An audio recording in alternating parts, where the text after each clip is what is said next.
నమస్తే, welcome to SRK news. ముందుగా headlines.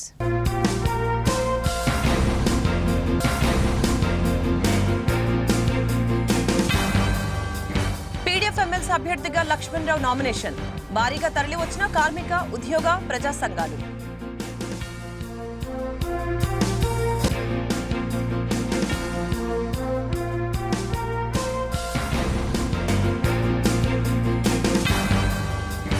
శ్రీనివాసరావుపేటలో Ayyappa స్వామి గుడి నిర్మాణానికి శంకుస్థాపన. అతిథిగా హాజరైన ఎమ్మెల్యే గల్లా మాధవి.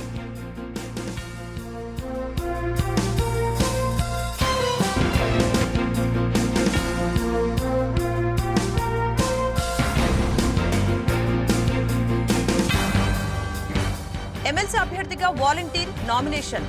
తన గెలుపుకి కృషి చేయాలని పిలుపు.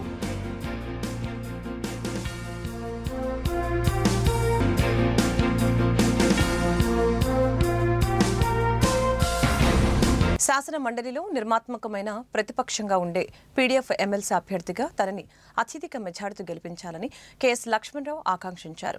గుంటూరు కృష్ణా పట్టభద్రుల ఎమ్మెల్సీ ఎన్నికల నేపథ్యంలో సోమవారం లక్ష్మణరావు నామినేషన్ దాఖలు చేశారు. వెంకటేశ్వర విజ్ఞాన మందిరం నుంచి కలెక్టరేట్ వరకు భారీ ర్యాలీ నిర్వహించిన అనంతరం కలెక్టరేట్లో నామినేషన్ సమర్పించారు. ఈ సందర్భంగా ఆయన మాట్లాడారు. 70 వరకు సంఘాలు తనని బలపరిచాయని చెప్పారు. జిల్లా అభివృద్ధి సమీక్ష సమావేశాల్లో అనేక సమస్యలపై గలమెత్తినట్లు తెలియజేశారు. అధికార పార్టీలని ఓడించిన ఘనత తమకి ఉందని, ప్రజలు తమని ఆమోదిస్తారని నమ్మకం ఉందని తెలిపారు. ఫిబ్రవరి 27వ తేదీన కృష్ణా, గుంటూరు ఉమ్మడి జిల్లాల శాసన మండలి గ్రాడ్యుయేట్ ఎమ్మెల్సీ ఎన్నికల్లో దాదాపు 70 వరకు ప్రజా సంఘాలు, ఉద్యోగ, ఉపాధ్యాయ, కార్మిక, పెన్షనర్ల సంఘాలు బలపరిచిన ప్రోగ్రెసివ్ డెమోక్రటిక్ ఫ్రంట్ అభ్యర్థిగా నేను పోటీ చేస్తున్నాను. ఈరోజు నామినేషన్ చివరి రోజు నామినేషన్ వేస్తూ ఉన్నాను. 2007లో శాసన మండలి తిరిగి పునరుద్ధరించిన తర్వాత పీడీఎఫ్ ప్రోగ్రెసివ్ డెమోక్రటిక్ ఫ్రంట్ని మేము ఏర్పాటు చేసాం. ఇప్పటికీ ఈ 18 ఏళ్లలో 14 మంది పీడీఎఫ్ తరఫున మేము శాసన మండలి సభ్యులుగా గెలుపొందడం జరిగింది. మేము శాసన మండలిలో ఒక నిర్మాణాత్మక ప్రతిపక్షం. మేము గెలిచినప్పుడు కాంగ్రెస్ పార్టీ అధికారంలో ఉంది, తర్వాత తెలుగుదేశం అధికారంలోకి వచ్చింది, వైసీపీ అధికారంలో వచ్చింది, ఇప్పుడు మళ్ళీ తెలుగుదేశం అధికారంలో ఉంది. ఎవరు ముఖ్యమంత్రిగా ఉన్నప్పటికీ పీడీఎఫ్ తరఫున మేము ఒక నిర్మాణాత్మక ప్రతిపక్షంగా వ్యవహరించాం.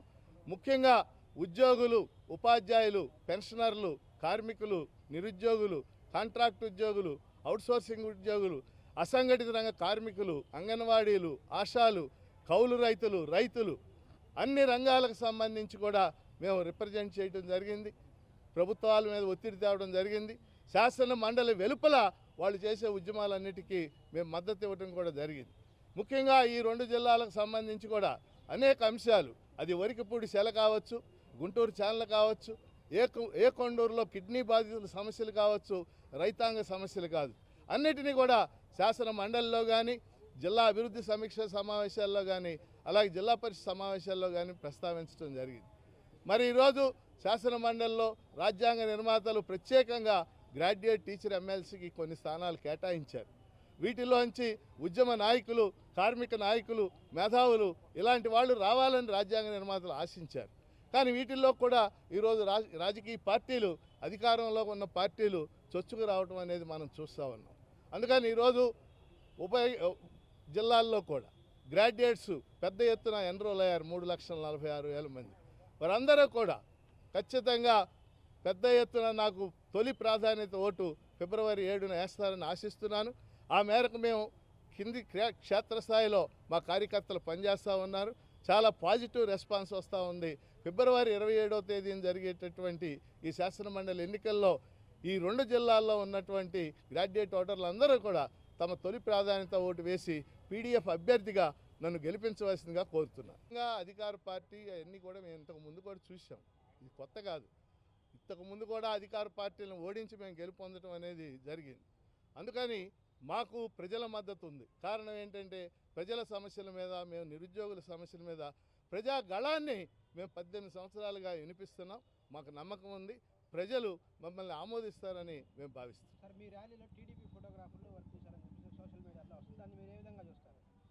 మా ర్యాలీలు మాకు అదేం సంబంధం లేదు. అనేక మంది, వందల మంది వచ్చి చూశారు.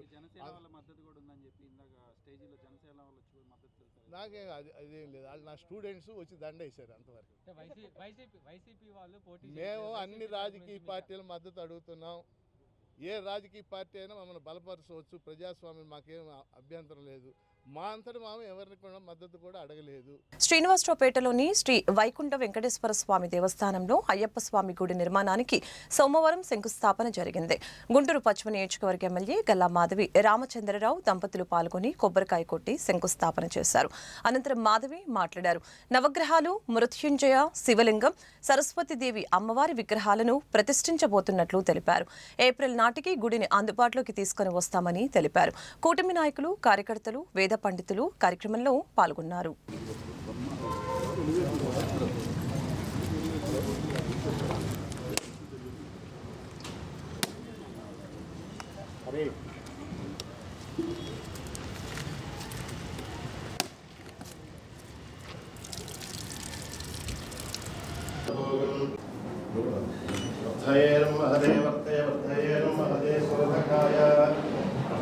శోభకాయ శోభకాయ మహదే మహదే శోభకాయ తగుం రాజం రాజం తగుం తగుం రాజం పారయామతే దివారయామతే వస్సది పుత్రం వస్సది పౌత్రం వస్సది ప్రజాపతేః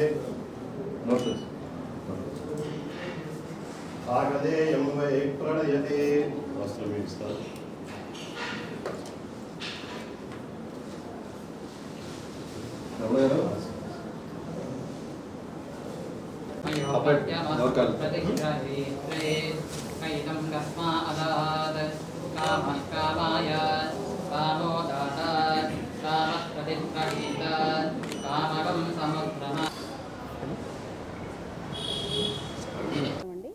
ఈరోజు శ్రీనివాసరావుపేట 60 అడుగుల రోడ్లో ఉన్న శ్రీ వైకుంఠ వెంకటేశ్వర స్వామి గుడిలో అయ్యప్ప స్వామి గుడి కట్టే ఒక సంకల్పం చేసి దానికి శంకుస్థాపన చేసుకోవడం జరిగింది. అదేవిధంగా నవగ్రహాలు, మృత్యుంజయ శివలింగము, అదేవిధంగా సరస్వతీదేవి అమ్మవారికి, అదేవిధంగా ముఖద్వారానికి కూడా ఈరోజు శంకుస్థాపన చేసుకోవడం జరుగుతుంది. ఎప్పటి నుంచో చాలా ప్రసిద్ధిగాంచిన ప్రాచీనమైన దేవాలయం ఇది. ఈ దేవాలయంలో ఈరోజు అయ్యప్ప స్వామి గుడికి కాను శ్రీ భ్రమరా టౌన్షిప్స్ అధినేత గల్లా రామచంద్రరావు గారు ఈ అయ్యప్ప స్వామి గుడికి చందా విరాళం ఇవ్వడం జరుగుతుంది. గుడి నిర్మాణానికి ఆయన సహాయ సహకారాలు అందించడం జరుగుతుంది. కమిటీ వారు అందరూ కూడా ఈ యొక్క అద్భుతమైన కార్యక్రమంలో పాలు పంచుకొని జయప్రదం చేయడం జరిగింది. చాలా తొందరలోనే ఏప్రిల్ నాటికల్లా అయ్యప్ప భక్తులందరికీ కూడా ఈ గుడిని అందుబాటులోకి తీసుకొస్తామని ధర్మకర్త అదేవిధంగా కమిటీ మెంబర్స్ అందరూ కూడా వాగ్దానం చేయడం జరిగింది. ఆ వెంకటేశ్వర స్వామి అనుగ్రహం ప్రతి ఒక్కరికి ఉండాలి అని చెప్పి కోరుకుంటూ సెలవు. కూటమి ప్రభుత్వం చేసిన అన్యాయాన్ని చట్టసభల సాక్షిగా ప్రశ్నించడానికి పట్టభద్రుల ఎమ్మెల్సీ అభ్యర్థిగా పోటీ చేయడానికి ఓ వాలంటీర్ ముందుకు వచ్చారు. విజయవాడ సెంట్రల్ నియోజకవర్గానికి చెందిన గంటా మమత వైసీపీ ప్రభుత్వ హయాంలో వాలంటీర్గా పనిచేస్తారు. ఈ క్రమంలో గుంటూరు కలెక్టరేట్ కార్యాలయంలో సోమవారం కృష్ణా, గుంటూరు జిల్లాల పట్టభద్రుల ఎమ్మెల్సీ అభ్యర్థిగా నామినేషన్ సమర్పించారు. సూపర్ 6 వాగ్దానాలని అమలు చేయడంలో ప్రభుత్వం విఫలమైందని ధ్వజమెత్తారు. విజయవాడ వరదల సమయంలో వాలంటీర్లతో ప్రభుత్వం వెట్టి చాకిరీ చేయించిందని ఆవేదన వ్యక్తం చేశారు. అందుకోసమే తాను ఎమ్మెల్సీ అభ్యర్థిగా పోటీ చేస్తున్నానని స్పష్టం చేశారు. నా పేరు గంటా మమత. నేను విజయవాడ సెంట్రల్ నియోజకవర్గం వాలంటీర్ తరపు నుంచి ఈరోజు నామినేషన్ దాఖలు చేయడం జరిగిందండి. మరి చూసుకుంటే గతంలో కూటమి ప్రభుత్వం ఎన్నికలకు ముందు మనకి వాగ్దానం చేసిన రీతిగా మరి సూపర్ 6 అని మరి అనేక వాగ్దానాలు మనకి ఇచ్చింది. కానీ ఈరోజు చూసుకుంటే ఏ వాగ్దానాన్ని కూడా నెరవేర్చని పరిస్థితిలో ఈ కూటమి ప్రభుత్వం ఉన్నదండి. దాన్ని మేము ఎన్నిసార్లు ప్రశ్నించినా కూడా మాకు ఎటువంటి స్పందన అనేది గవర్నమెంట్ తరపు నుంచి రాలేదు ఈ రోజు కూడా. కాబట్టి మాలాంటి వాలంటీర్స్కి ఏదైతే జీవో అన్న పేరుతో అన్యాయం జరిగిందో మరి ఎటువంటి సెక్టార్లో కూడా ఇటువంటి అన్యాయం కానీ మరి ఇటువంటి మరి బాధాకరమైన పరిస్థితులు జరగకుండా అది మళ్ళీ అగైన్ రిపీట్ అవ్వకుండా ఉండాలని చెప్పి మేము డైరెక్ట్గా మేము చట్టసభల్లో చర్చించడానికి వారితో సమానంగా మేము వెళ్ళడానికి మరి ఈరోజు మేము నామినేషన్ దాఖలు చేయడం జరిగిందండి. ఖచ్చితంగా మేము ఈ యొక్క నామినేషన్లో మరి మేము గెలుపు సాధించి మీతో చట్టసభల్లో ఉండి మాకు ఏదైతే జరిగిందో అన్యాయం దాన్ని మీతో మేము డైరెక్ట్గా మేము మరి సవాల్గా తీసుకోవడానికి వస్తున్నామండి. మరి చూసుకుంటే విజయవాడ మరి ఉభయ కృష్ణ గుంటూరు తరపున వాలంటీర్ మమతాగా ఈరోజు నామినేషన్ దాఖలు చేశాను. మరి గవర్నమెంట్కి ఒకటే చెప్తున్నామండి, ఇకనైనా కానీ మీరు చేసిన అన్యాయాన్ని సరిచేసుకుని మాకు ఇస్తున్న వాగ్దానాన్ని మీరు ఇవ్వగలిగితే ఇక్కడితో మేము సరే అనుకుంటాం. లేని పక్షంలో మా యొక్క ఎమ్మెల్సీ ఓటు ద్వారా వాలంటీర్ సత్తా ఏంటో మేము ఈ కూటమి ప్రభుత్వానికి చూపించడానికి చాలా ఎలర్ట్గా ఉన్నామని ఈ యొక్క మీడియా ద్వారా మేము కూటమి ప్రభుత్వానికి తెలియజేసుకుంటున్నాము. ప్రజా జీవితంలో ఉండాలంటే ఏదో ఒక పార్టీలో ఉండాలని మాజీ మంత్రి డొక్కా మాణిక్యవర ప్రసాద్ అన్నారు. అరండలపేటలో సోమవారం డొక్కా మాట్లాడారు.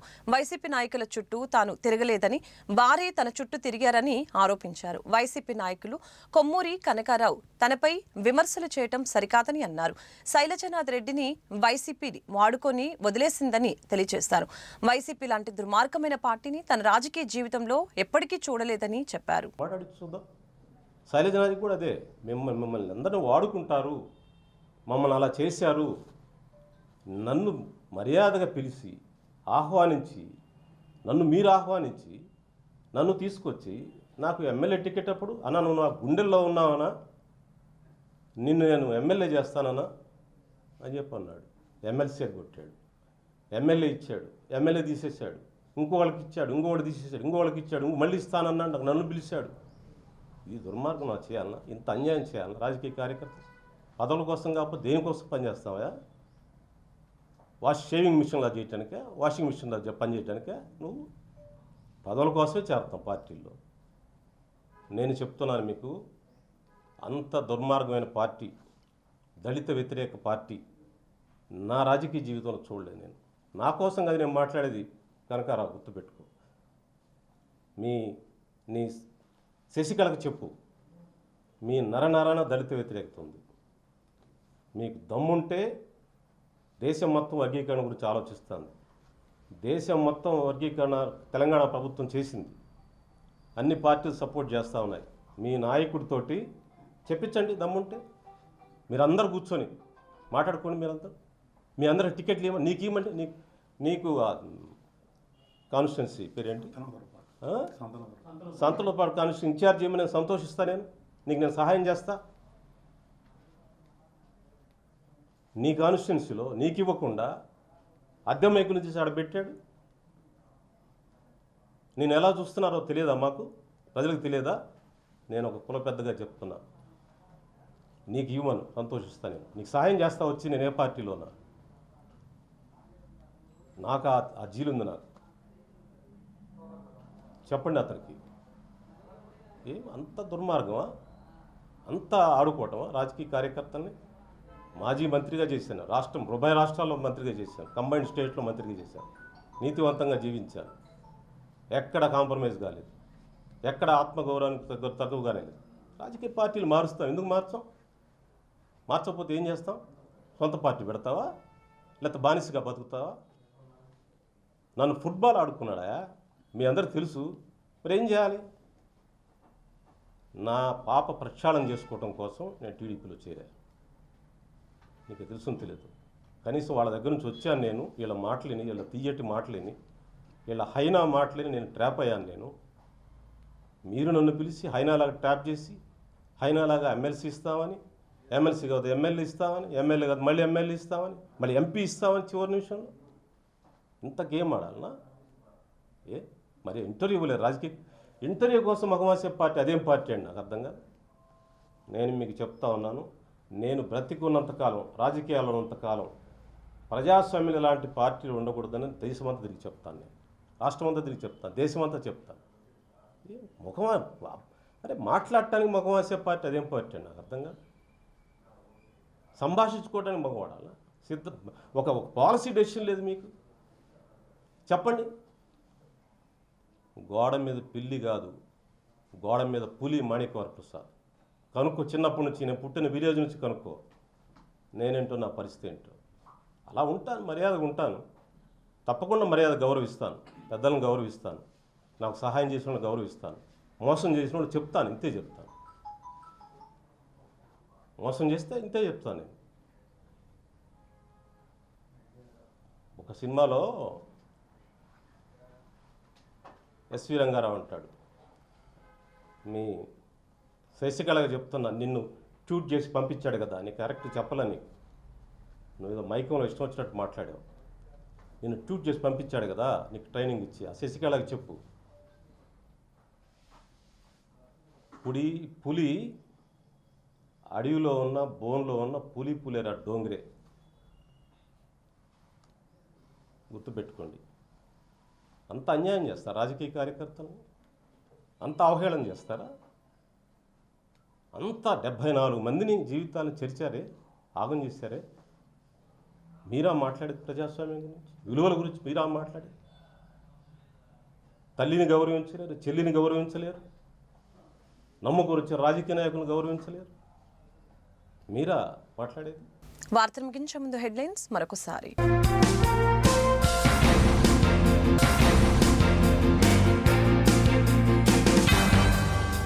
పీడీఎఫ్ ఎమ్మెల్సీ అభ్యర్థిగా లక్ష్మణరావు నామినేషన్, భారీగా తరలి వచ్చిన కార్మిక, ఉద్యోగ, ప్రజా సంఘాలు.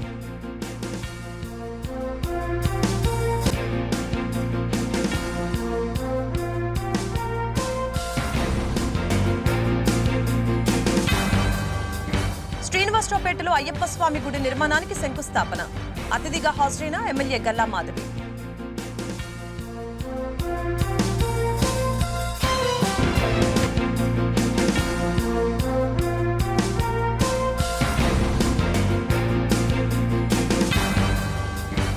ఎమ్మెల్సీ అభ్యర్థిగా వాలంటీర్ నామినేషన్, తన గెలుపుకి కృషి చేయాలని పిలుపు. ఈ వార్తలు ఇంతటితో సమాప్తం. మరొక బులెటిన్లో మళ్ళీ కలుద్దాం. నమస్కారం.